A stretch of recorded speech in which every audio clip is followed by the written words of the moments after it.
नमस्कार, मी धनश्री फॅशन डिझायनरमध्ये तुमचं खूप खूप स्वागत आहे। मैत्रिणींनो, आजच्या या नवीन व्हिडिओमध्ये आपण सलवारवरून सलवारचे परफेक्ट मेजरमेंट कसे घ्यायचे ते पाहणार आहोत। तसेच अंगावरून सलवारचे परफेक्ट मेजरमेंट कसे घ्यायचे ते पाहणार आहोत। तर व्हिडिओ स्किप न करता पूर्ण बघा, जेणेकरून ज्या छोट्या छोट्या गोष्टी असतात त्या तुमच्या लक्षात येतील।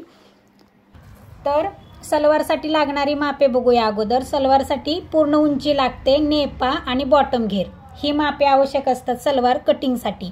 आता ती कशी घ्यायची ते बघूयात आपण।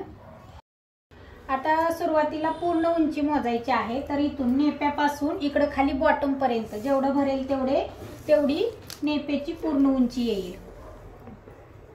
43 इंच नेप्याची सलवारची पूर्ण उंची भरलेली आहे। पूर्ण उंची त्यामध्ये 3 इंच ऍड करायचं।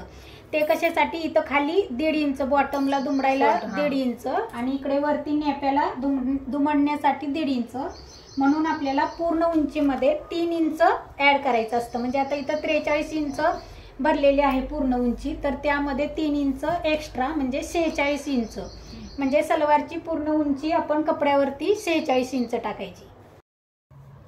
पूर्ण उंची 43 प्लस 3 इंच बरोबर 46। आता नेपा मोजायचा आहे। नेपा मोजायचा आहे बघा, नेपा असा या पद्धतीने मोजायचा आहे। तर इथे 24 इंच भरत आहे नेपा। आता हे आपण सलवार वरून नेपा मोजलेला आहे। सलवार वरून जर नेपा मोजला तर त्यामध्ये फक्त कपड्यावर टाकताना 1 इंच ऍड करायचं, म्हणजे इथं नेपा येईल 25 इंच। नेपा 24 इंच प्लस 1 इंच ऍड करून बरोबर 25 इंच नेपा भरलेला इथं। आता इथे बॉटम घेर बघायचा आहे। बॉटम घेर आहे तयार 6.5 इंच प्लस 1.5 इंच शिलाई मार्जिन। 6.5 इंच प्लस 1.5 इंच शिलाई मार्जिन बरोबर 8 इंच। आता ही जी मापे आहेत ती आपण सलवार वरून घेतलेली आहेत। सलवार वरून जर मापे घ्यायचे असतील तर अशा पद्धतीने घ्यायचे। आता आपण अंगावरती माप कसं घ्यायचं ते बघूया। आता सलवारची पूर्ण उंची घ्यायची अगोदर। तर कस्टमरला विचारायचं तुम्ही बांधणार कुठे आहात, तिथून मोजायची। कुठं बांधणार, इथून ना। हा, मग इथून टेप घ्यायचा आहे। आणि आता बॉटमला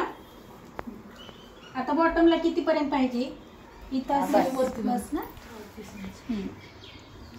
33 इंच।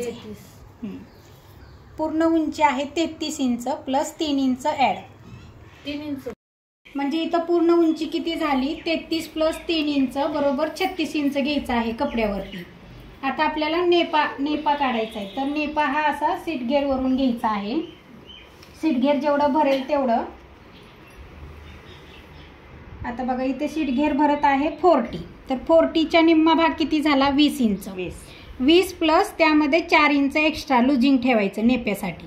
हा एवढा बदल करायचा असतो अंगावरती जर तुम्ही नेपा घेत असाल तर। 20 प्लस 4 बरोबर 24। त्यानंतर आता आपल्याला बॉटम घेर घ्यायचा आहे। तर हे बघा असं बॉटम मोजायचं आहे। बघा तुम्हाला लुजिंग किती हवंय, इथे 7 इंच येतोय, 14 इंच भरतोय पूर्ण घेर। तर त्याचा निम्मा भाग म्हणजे 7 इंच। इथे तयार बॉटम घेर 7 इंच प्लस शिलाई मार्जिन तुम्ही तुमच्या आवडीनुसार 1 इंच 1.5 इंच असं घेऊ शकता। बॉटम घेर इथे 7 इंच प्लस 1 इंच शिलाई मार्जिन बरोबर 8 इंच। इथे बॉटम घेर हा 8 इंच झाला। अशा पद्धतीने आपण सलवारची मापे ही सलवारवरून आणि अंगावरून दोन्ही पद्धतीने अगदी परफेक्ट पद्धतीने घेतलेली आहेत। तर आजचा हा व्हिडिओ तुम्हाला कसा वाटला, आवडला असेल तर व्हिडिओला लाईक करा, कमेंट करा आणि इतरांना शेअर करायला अजिबात विसरू नका। आणि हो, आपल्या चॅनलवर जर नवीन असाल तर चॅनलला सबस्क्राईब करा। सबस्क्राईब केल्यानंतर पुढील बेल आयकॉन ऑलवर क्लिक करा। धन्यवाद।